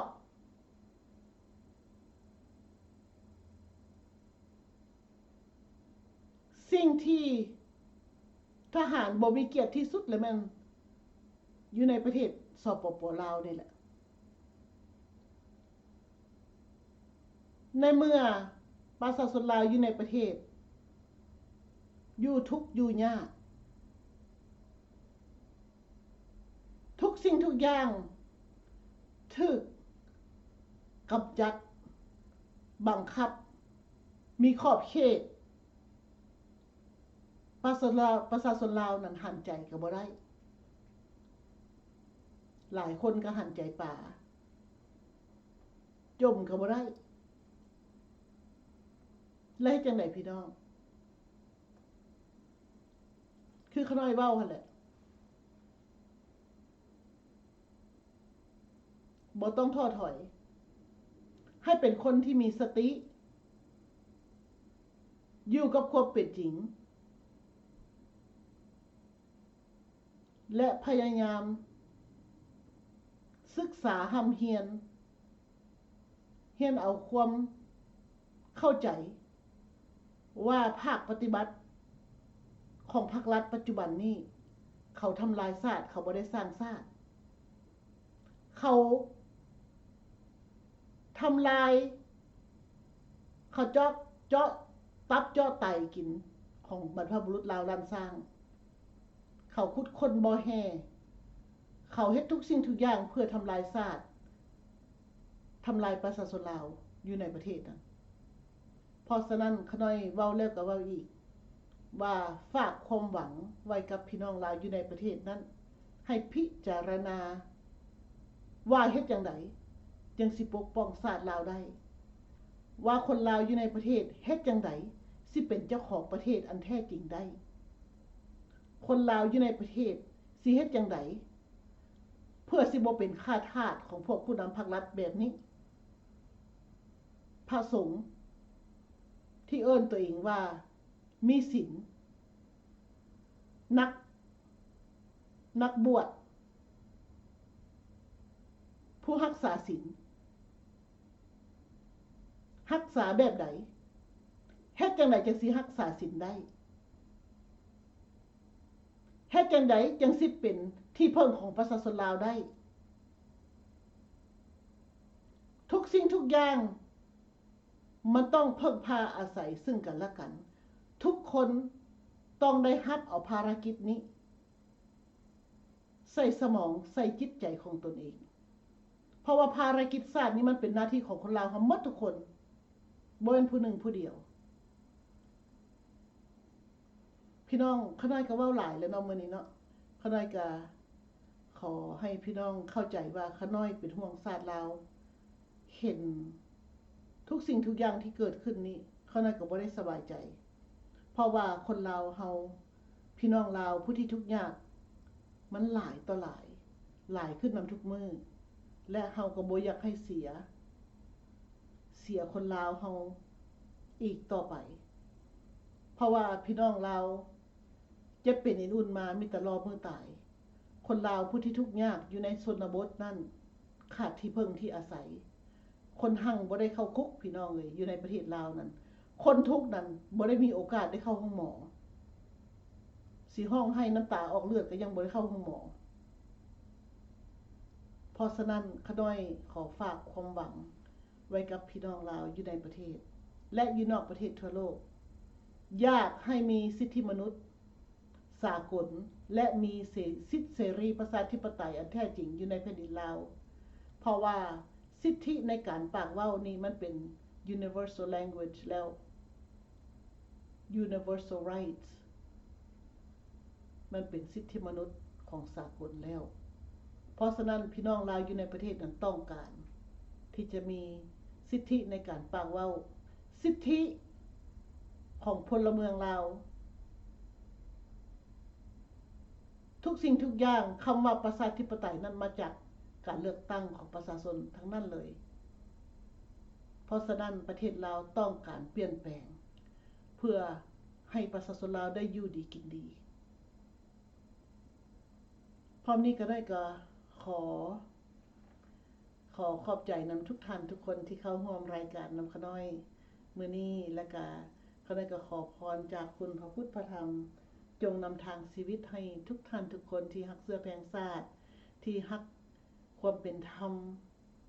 เพื่อสินำทางชีวิตให้พี่น้องลาวเฮาได้อยู่เย็นเป็นสุขเพื่อประเทศชาติบ้านเมืองสิเป็นแผ่นดินลาวไว้เพื่อคนลาวลูกลาวหลานลาวรุ่นหลังๆต่อๆไปจนชั่วสิ้นกาลนานเนาะพี่น้องเนาะสาธุสาธุสาธุค่ะอยากเห็นคนลาวเฮามีความสุขนำกันพี่น้องพร้อมนี้ขอให้ทุกท่านทุกคนจงมีแต่ความสุขโชคดีตลอดไปเนาะพี่น้องเนาะขอบใจหลายๆเด้อค่ะหน่อยสบายดีพบกันใหม่ในโอกาสหน้าค่ะจะเปิดเพลงให้ฟังหลังจากอย่าทานงูเนาะเพิ่นเว้าหน่อยนึงขอขอบใจเด้อพี่น้องเด้อค่ะหน่อยฮักทุกท่านทุกคนที่ฮักความเป็นธรรมค่ะหน่อยสบายดีค่ะหน่อย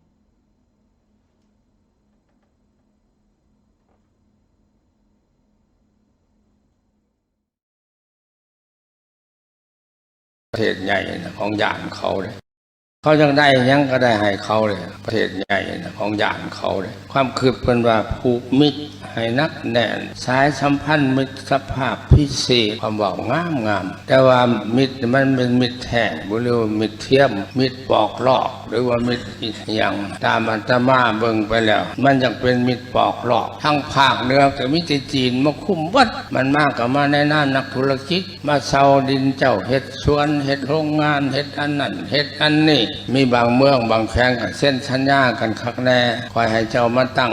โรงงานได้อยู่แต่ว่าแห่งงานนี่ขอให้เจ้ารับเอาคนข่อยความประสงค์เพิ่นก็อยากหางานให้ประชาชนตัวเองทำแห่งงานนี่ข่อย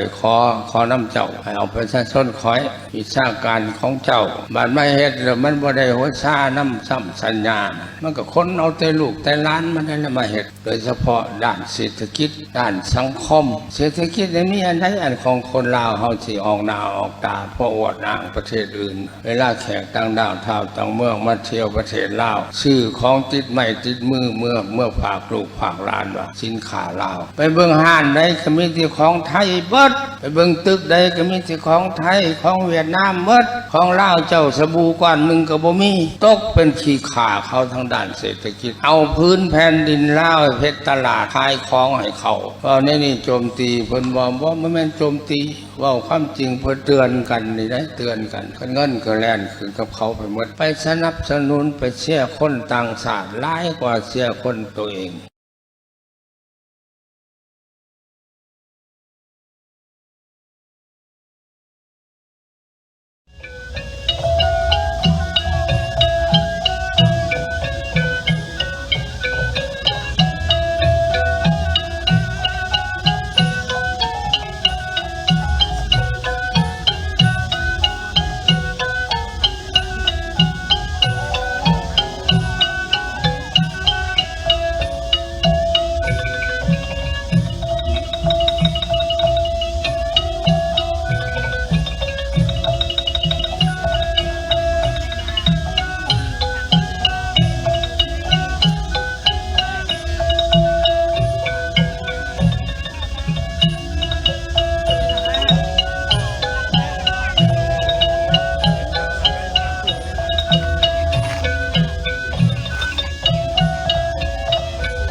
พบผ่านอีกต่อไปหมดสิ่งไปเสียสิ่งที่เศร้ามองใจหมดสิ่งไปเสียสิ่งที่เศร้ามองใจวันสีวิไลจงได้มาแทนที่ให้เรายิ้มเพื่อนเอ๋ยอย่าโศกไปเลยครั้งเดียว1 ปีวันนี้โศกงามยามดีวันนี้โศกงามยามดีเอามาสวัสดีสวัสดีปีใหม่หากใครเจ็บซ้ำคมคืนก็จงคลายคืนซึ่งสุขต่อไปหากได้สุขแล้วก็อย่าแค้วคาดใครหากได้สุขแล้วก็อย่าแค้วคาดใครขอไว้ใส่ให้ทุกท่านโชคดี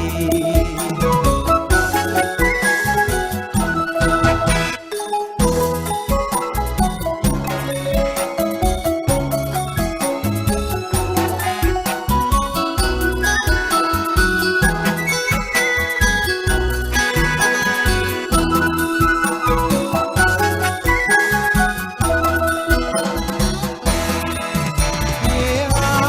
ยิ้มเพื่อนเอ๋ยอย่าโศกไปเลยครั้งเดียว1 ปีวันนี้โศกงามยามดีวันนี้โศกงามยามดีเอามาสวัสดี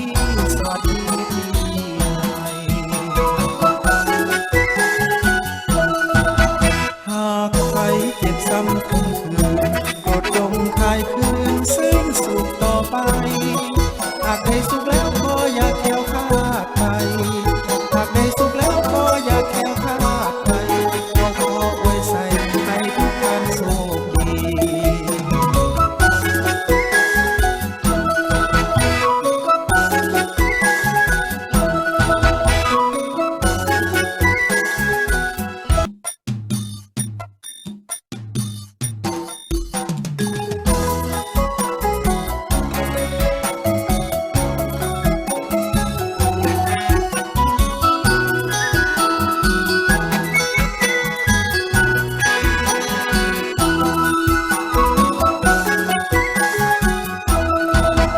วันนี้วันดีปีใหม่เรามาอวยใส่ให้สุขสำราญเพื่อสร้างแดนนี้ให้เป็นแดนสวรรค์เพื่อสร้างแดนนี้ให้เป็นแดนสวรรค์มาฟ้อนลำกันฉลองวันปีใหม่ความทุกข์ที่เคยประสบก็อย่าได้พบผ่านอีกต่อไปหมดสิ่งไปเสียสิ่งที่เศร้ามองใจหมดสิ่งไปเสียสิ่งที่เศร้ามองใจวันสีวิไลจงได้มาแทนที่ให้เรายิ้มเพื่อนเอ๋ยอย่าโศกไปเลยครั้งเดียว1 ปีวันนี้โศกงามยามดีวันนี้โศกงามยามดีเอามาสวัสดีสวัสดีปีใหม่หากใครเจ็บซ้ำคมคืนก็จงคลายคืนซึ่งสุขต่อไปหากได้สุขแล้วก็อย่าแค้วคาดใครหากได้สุขแล้วก็อย่าแค้วคาดใครขอไว้ใส่ให้ทุกท่านโชคดี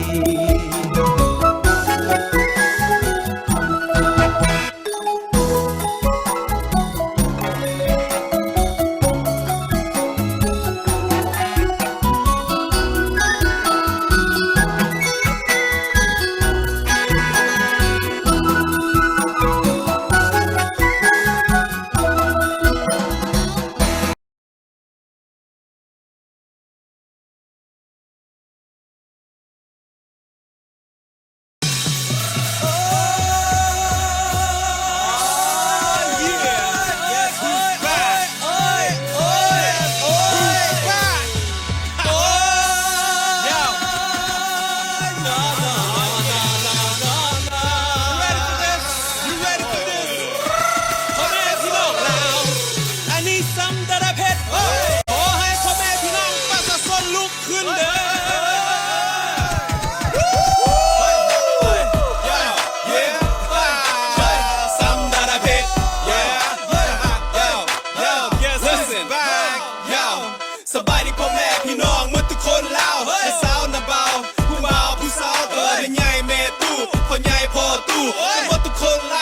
จ้าเป็นคนจีนหรือคนแก้ว Say oh ha oh ha oh ha oh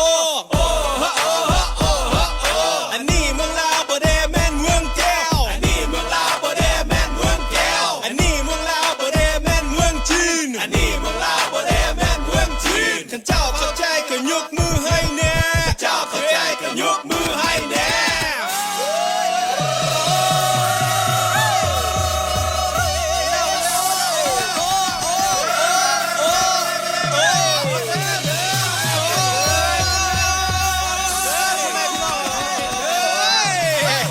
พ่อแม่พี่น้องแล้ว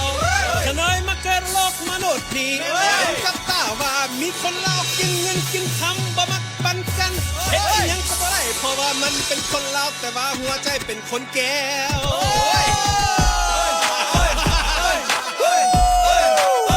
Some that I bet yo yo yo listen ภาคสองอันนี้มันเพลงเพื่อให้หมดทุกคนเข้าใจเรื่องหนึ่งเฮาเป็นคนลาวเราก็ต้องย่างเดิน2017เพราะว่าประเทศเมืองลาวก็เป็นของคนลาวจริงๆคนแก้วก็มาเข้าเมืองลาวมันใหญ่อยู่ต้นนาเฮาอยากเป็นหัวหน้าเฮาคนลาวเฮาบ่ย่างพวกนี้เฮากินแกงป่าเฮาบ่กินแกงหมา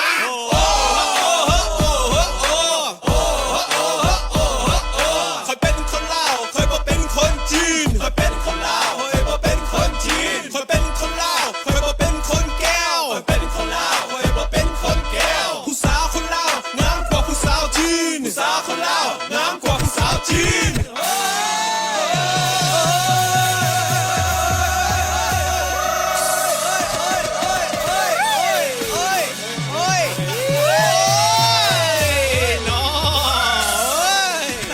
พ่อแม่พี่น้องลาวนี่เป็นคนที่ปาลดมนุษย์นี้เลือกตั้งตัวเองเป็นผู้นำตัวเองออกมาแสดงว่าอยากซอยประชาชนที่แท้มันมีแต่อยากกินเงินของประชาชนโอ้ย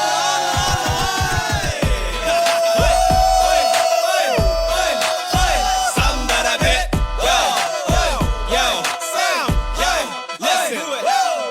Let me อธิบาย in another decent language If you don't like what I say you can go watch Shock on Thai Really give a damn either you approve or not Cause for 40 fucking years we've been hiding like little cats Every single nation knows what I talk about If you're living in a country that is everything but last And you think your life is better cause you got your citizenship But for we are just a pawn in somebody else's country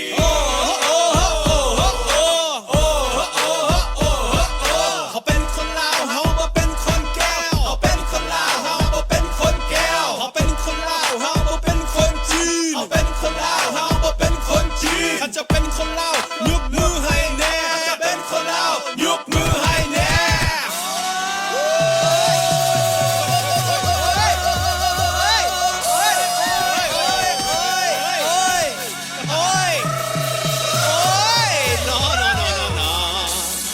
พ่อแม่พี่น้องลาว27 Why is it like this? Keeps making promises